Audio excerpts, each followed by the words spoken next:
nossa aula de hoje. A nossa aula de hoje, ela é sobre os estados nacionais e modernos, absolutismo e mercantilismo. Então vejam só, esses estados nacionais surgiram entre o século XV e o século XVI. E a primeira característica é, os estados, eles substituíram os estados feudais. Porque antes, a gente tem a questão do feudalismo e tudo era muito baseado em feudos, em terras. Era uma sociedade, como é que eu posso dizer, agrária, né? Então, é uma sociedade agrária, e como sociedade agrária, a gente não tem um governo, um único governo. A gente tem a figura do rei, a gente tem a igreja, a gente tem camponeses. Essas terras eram divididas como? Então tinha relação de suzerano e vassalo. Mas isso foi em aula passada que vocês já viram. Então esse Estado moderno, ele substitui esse Estado feudal, que é esse aqui, ó, Estados nacionais. E o que é Estados nacionais? É o poder centralizado, na mão de alguém. Então alguém organiza, alguém governa, alguém está... É o ponto central, por isso que é um Estado nacional centralizado. A ideia do governador, daquela pessoa que governa, que organiza. Por exemplo, hoje, quem governa o nosso Estado é um governador que foi escolhido pelo povo. Aí veio de um sistema republicano, de um sistema democrático. Aqui a gente não está falando de sistema republicano democrático, não. Aqui é absolutismo, não tem essa história de o povo escolher. Foi um rei que veio de cadeia hereditária, né, substituindo seu pai, né, essa relação, mas é um poder centralizado onde o rei governa. No sistema feudal, o rei, ele tinha, lógico, o seu poder, mas tinha os seus feudos e cada pessoa governava o seu feudo, né? Cada dono daquela terra governava. Aqui no Estado Nacional, não. O Estado Nacional é um poder centralizado na mão de uma figura, e nesse caso aqui, no século XV e XVI, é a figura do rei.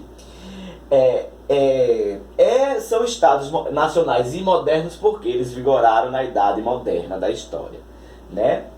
Lembra, idade antiga, idade média, depois idade moderna. Existia um Estado Nacional, existia um Exército Nacional,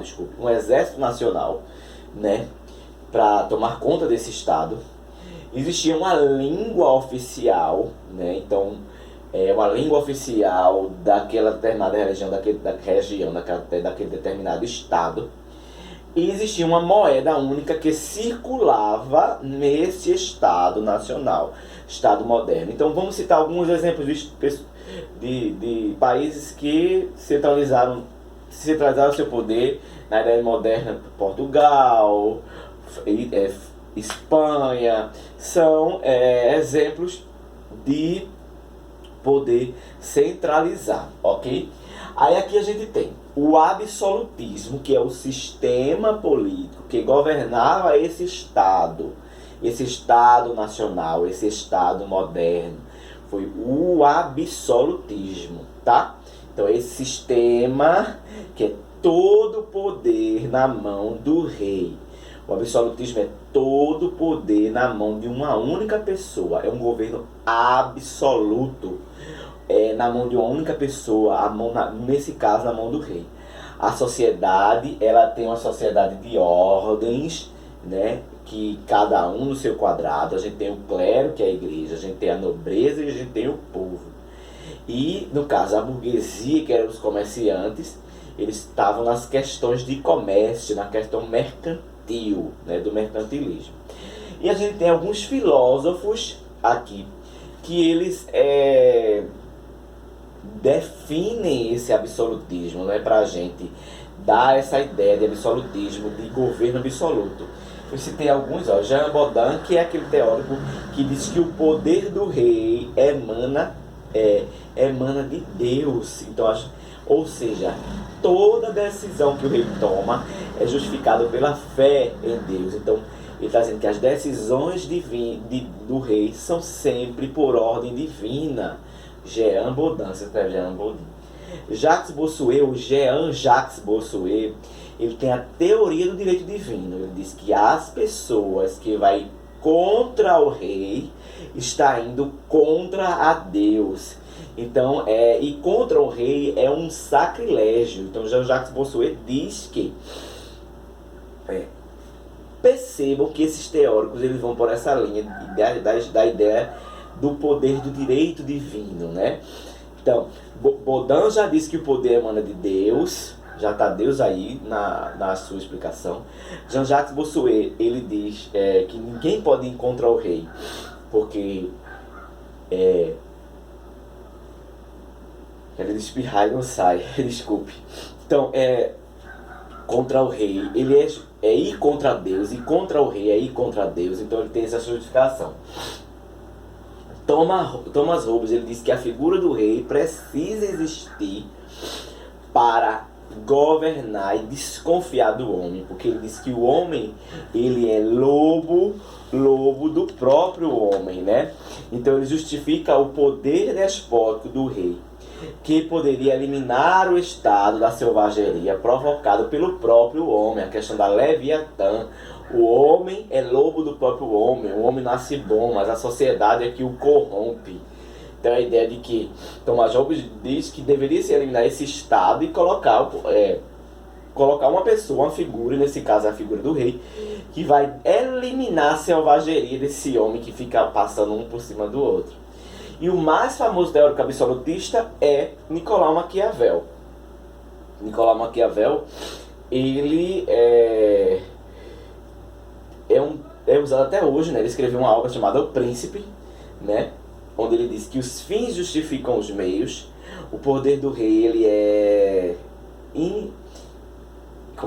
incontestável. O que ele decidir está decidido.